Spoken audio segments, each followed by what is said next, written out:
Spaghetti, spaghetti, don't you just love spaghetti? Oh,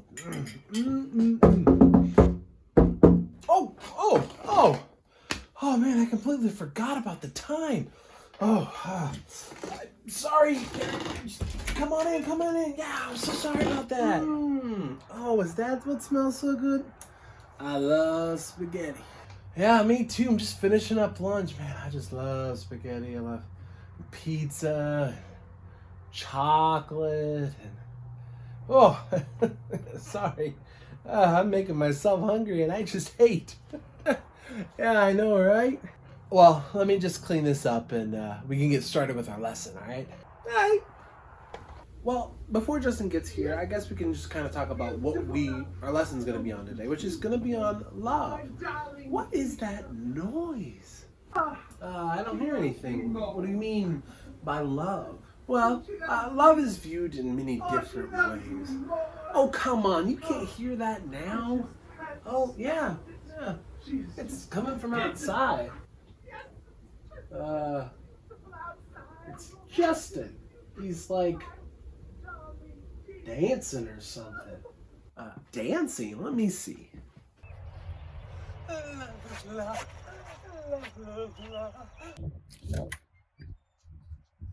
Justin. What? Hey, Teach. Isn't it just so beautiful outside today? Yeah, I mean, it's nice outside. I wouldn't say frolic through the meadows nice, but anyways, it's time for class. Come on inside. Yes, sir. Let's learn about this word of the week. Dude, Justin, what is up with you today? Oh, can't you tell? Tell what? Like, you drank a few too many energy drinks before class? Because that's what it seems like to me. Oh, silly, no. I'm in love. In love? With whom? Yeah, with who?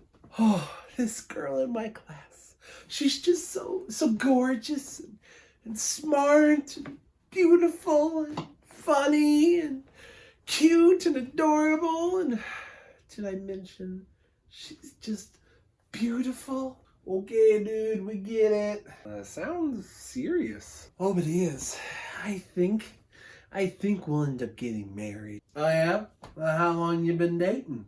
Counting today and yesterday. And see, carry the 2, multiply by 7.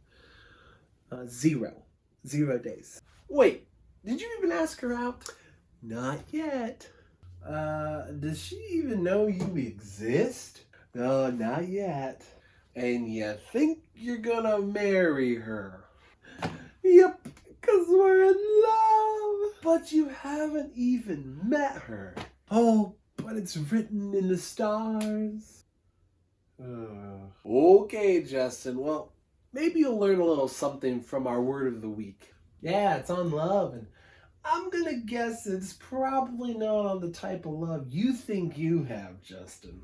Yes, Derek. And Justin, what you have is more accurately known as infatuation. Inflatulation? Isn't that like when you pass gas or something? No, that's flatulence, Derek. Infatuation is more commonly known as like having a crush. And we know that that's more like what Justin has since, he hasn't even ever said hi to this girl. I said hi. Well, I mean, I thought about saying hi and then I chickened out and ran in the opposite direction and smacked right into a locker. Oh, ouch, in more ways than one. Yeah, so infatuation can be the start of something like love, especially since it does come with romance and usually begins with those types of feelings and affection towards, one another. But the love I want to talk about today it goes deeper than that. What do you mean? Well, this love is, I guess you could say, the foundation or the base on which our love should grow from. I mean, it's the love that we should have for everyone. And in the Greek, this word is called agape. Agape? Agape. Agape. Agape. Agape. Agape. You guys finished? Sorry. Thank you, guys.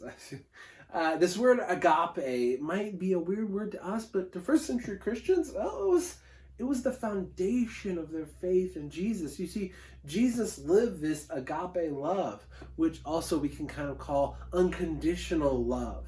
And we see that by Jesus coming to earth, by living this perfect life, by teaching us about God, and then dying on the cross for us so that we could be saved. So agape love's like giving even when it still hurts, or sacrificing for those you love. Yeah, or sharing the truth with those around you. Yes, and more. And more importantly, it's not just about showing love to those that you love. It's about showing love to those that also don't love you back. Now that's whack, man. I couldn't do that. Yeah, it can be hard.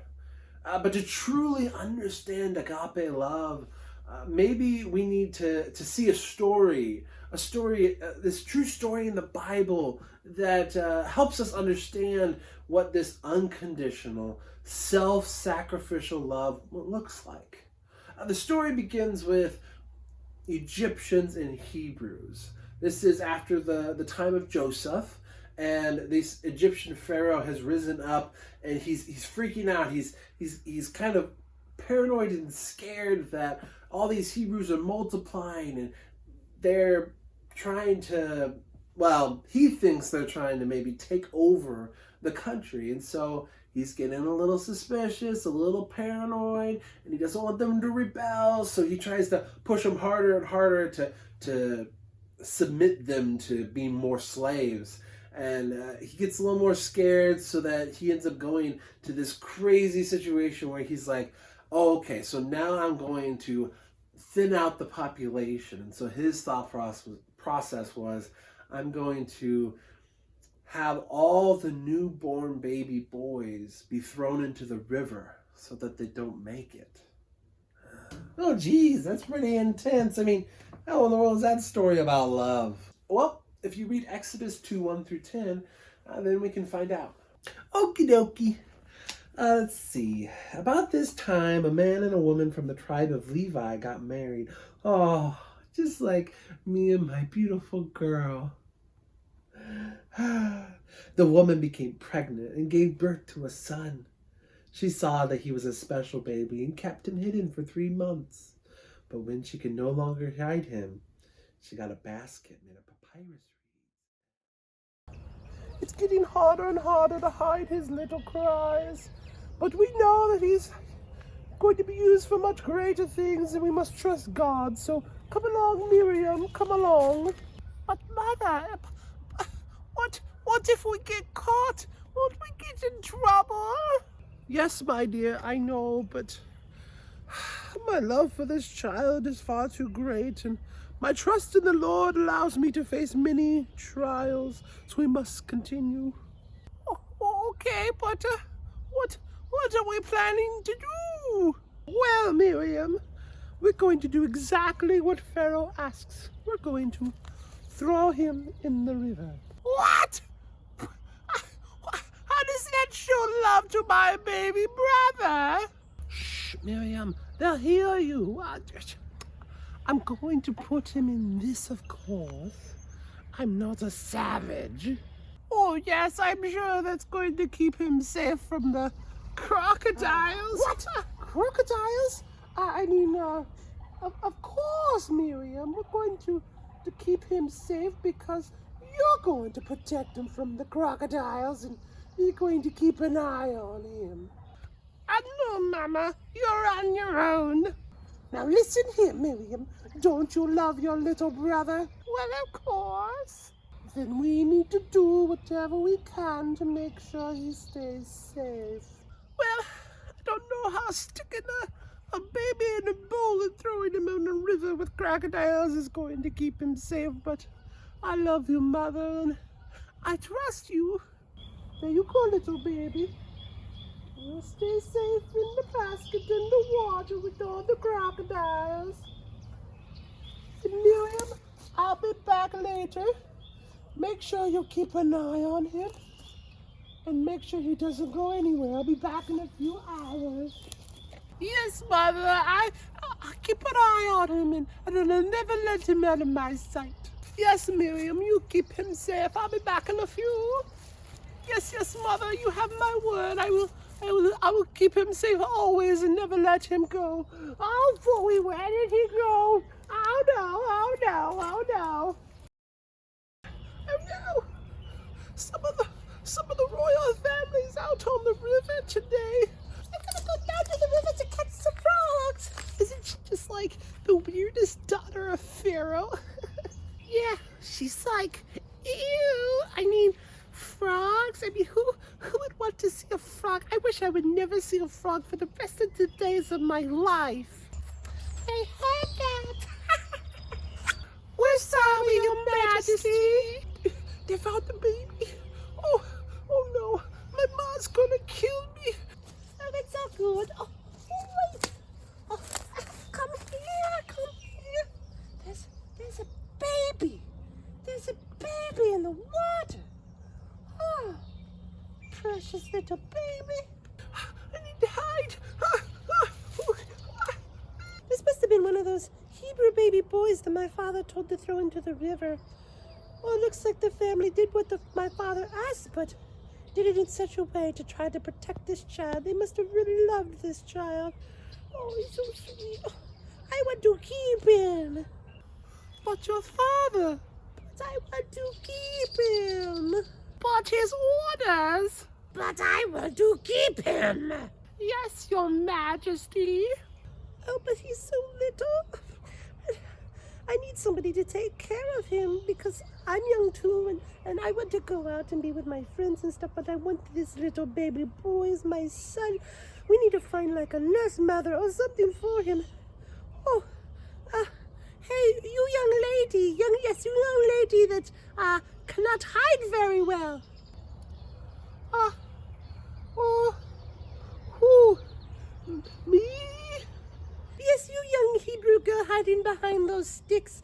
Do you know someone who could take care of this baby boy for me? I will pay handsomely. Oh yeah, his my mother would be a wonderful nurse nanny for him. I'll go get her for you. The child grew, and she brought him to Pharaoh's daughter, and he became her son. And she named him Moses and said, "Because I drew him out of the water." Thank you, Justin. Did you guys see that? See what? Like the story pretty much came to life. Like you could see Miriam and her mother holding baby Moses. Like you couldn't see that? Nope. No, are you okay? Yeah, well, maybe I just have a headache or something, need some water. But it just felt so real. I mean, the women were a little ugly and had a bit too much facial hair, but it just seemed so tangible. Maybe you ate something funny. Well, that is odd, Derek. Maybe you should get that checked out whenever you get home. But in any case, did you see the love that Moses' mother had for her son? Yeah, she could have been caught or possibly even killed, but that didn't stop her from wanting to save her baby. Exactly. Now, could Moses, as a baby, now we know that he does even more as he becomes an adult, but just as a baby, do you think he could have done anything to help his mom or his sister? No, but she still did whatever she could do to protect her little boy, no matter the cost. But why? Well, because she loved him unconditionally. That's that agape love. She didn't care what might happen to her, what the outcome might be. She knew she needed to do whatever she could to protect her baby, and she did that. So you saying like agape love's like the strongest thing ever? I guess you could say that. I mean, I would think of it more as agape love is, well, God's love. So agape love allows us to pretty much do whatever we want because we won't get in trouble? Yeah, like I can do anything because, my mom will agape love me and forgive me for everything. Oh, hold up. No. Now, we need to remember that agape love has no condition, but we still, as Christians, need to give that agape love back to those around us as well. So we need to make sure that we also love back. Oh, right. So what you're saying is our agape love should be like the same that God's love is for us? Like, we want to do right by him because he wants to do what is best for us? Ding, ding, ding. Right on the nose. Good job, Derek. Could you read Romans 5, 6 through 8? Sweet. Yeah. All right. Romans 5, 6 through 8. For while we were still sinners, at the right time, Christ died for the ungodly. For one will hardly die for a righteous man, though perhaps for a good man someone would dare to even die. But God demonstrates his own love toward us, and that while we were yet sinners, Christ died for us. Wow, that's some good agape. Yes, Justin, yes it is. And we need to remember that we are ungodly people daily, and even hourly sometimes. We choose to go against God. We choose to rebel against him regularly. And I know I struggle with it, and I know you guys struggle with it too. But we need to remember that God still sent Jesus to live that perfect life, to die on the cross for us as sinners. And that's why that verse that so many of us know, John 3:16 and verse 17, is so powerful. Because it says, for God so loved the world that he gave his one and only Son, that whoever believes in him will not perish, but have eternal life. And then he continues, it says, for God did not send his Son into the world to condemn the world, but to save the world through him. Jesus came as an unconditional, loving sacrifice, an agape love sacrifice for us.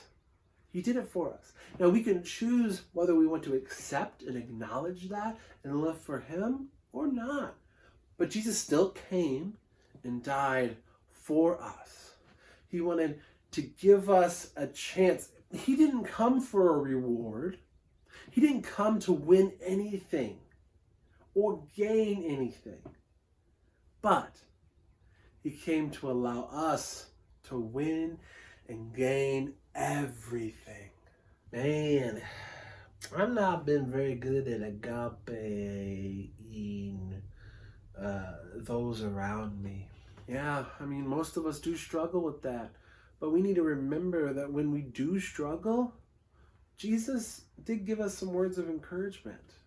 I mean, in John 15, 12 through 13, he says, this is my commandment, that you love one another just as I have loved you. And he says, greater love has none than this, that one laid down his life for his friend. So we need to make sure we just love our friends and family. Got it. And our enemies. Yeah. Could you read Matthew 5, 43 through 44? Okay. You have heard that it was said, love your neighbor and hate your enemy. But I tell you, love your enemies and pray for those who persecute you. Wow, that's deep. Yes, and then just a few verses later, he hits us with another hard one. That we need to not just love those who love us back, but we need to love everyone around us. Because, yeah, it's easy to love people that love us back. You know, sometimes it's easy to love our parents and our grandparents because they love us back. It's easy to love. It's even harder to love those around us, especially the ones that sometimes we struggle with wanting to love. I know what that means. Now, that doesn't mean we can't speak the truth and help with correction and share what God is saying and help people understand their sins and their struggles. And sometimes that truth is hard to hear, But we need to remember that we speak that truth in love. We need to surround everything we say and everything we do with love. Show the love that God shows you. The same mercy, the same grace, the same sacrifice. Give that love to those around you. Be the light. Yeah. Awesome. Maybe my feelings for this girl might be true, but yeah, I can't really say that I love her. Now I care about her and I agape love her like I do any person in this world, but yeah, I should definitely make sure I get to know her first before I make any claims about, getting married and stuff, cuz love, well, it's a lot different than I thought it really was. Yeah, Justin, and what you learned today is, I'm so glad that you learned that. Now, love is so much deeper than we think. Exactly. And maybe you will get to know this girl and spend the rest of your life with her, and maybe you won't, and that is all right. But remember, as you navigate this life of love and try to understand those emotions, let that help you understand what it means to truly love those around you, to be a good Christian example to your friends and your family and your enemies, and that you can take those different things that you've learned in love and bring them into your life to be the best example of Christ in the world. All right, guys, it's getting a little bit late, and I think it's time for you guys to get home. But I want you to make sure that you take time this week to find ways to go above and beyond the normal types of love, and maybe show a little bit of that agape love to the people who are the most difficult to love in your life, the most frustrating around you. And okay, we'll be back next time for our word of the week. You guys have a wonderful day, and always remember to show Jesus' love to those around you.